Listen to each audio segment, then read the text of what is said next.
sekalian, ketika ada kasus misalnya ya, kalau misalnya kita lihat analoginya, ada orang makan keracunan, gara-gara ada 1-2 orang kasus makan keracunan, akhirnya semuanya diputuskan untuk tidak makan. Nah, ini kan sesuatu yang salah.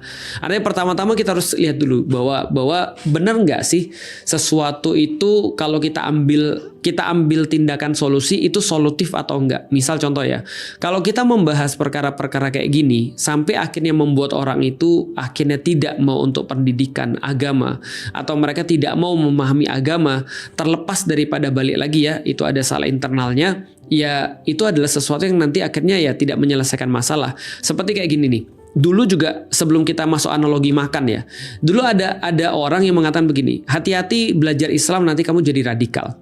Sedangkan saya secara pribadi udah tahu, kita semua tahu, yang orang-orang yang sudah belajar tentang Islam, dan ini berlaku pada semua ilmu tidak hanya Islam, bahwasanya orang yang paling radikal itu dalam segala sesuatu itu bisa terjadi justru kalau mereka nggak punya pendidikan. Sepakat nggak? Contoh ya, kalau misalnya kita bicara tentang orang-orang yang bisa sangat sadis, itu justru karena dia tidak punya pengetahuan tentang orang yang dia perlakukan sadis itu. Kalau dia punya pengetahuan, dia kenal, dia tahu, maka dia tidak akan sesadis itu. Sama kayak misalnya orang yang sadis dalam beragama dalam tanda kutip. Kenapa dia bisa sadis dalam beragama? Ya karena dia nggak punya pengetahuan tentang agama.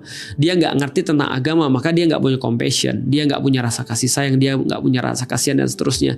Artinya ilmu itu atau pendidikan itu justru membuat orang tuh lebih di tengah, lebih moderat, lebih terjaga. Artinya kalau ada orang bilang hati-hati belajar agama, nanti kamu jadi ekstrim. Ini contohnya ada orang belajar di pesantren, dia jadi ekstrim, maka kamu harusnya nggak usah belajar agama. Nah, ini adalah solusi yang tidak solutif, malah kemudian mengakibatkan masalah. Karena ketika orang nggak belajar tentang agama, orang malas pergi ke pesantren, ditakut-takutin, ujung-ujungnya justru dia jadi orang yang jauh daripada agama dan akhirnya bisa dibodohi atas nama agama. Kira-kira begitu, karena dia nggak ngerti kan maksudnya.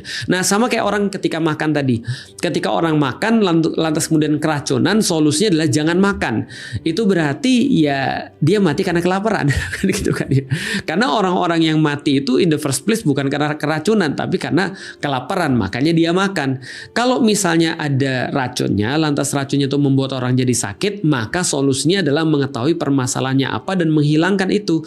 Oke, kalau gitu kita bahas LGBT, pelecehan seksual, bullying sekarang lagi rame, dan katanya di pesantren juga lagi rame. Meskipun di sekolah-sekolah yang bukan pesantren juga ternyata persentasenya lebih besar. Tapi ya kita coba bahas di pesantren aja. Misal contoh gini ya, ada teori yang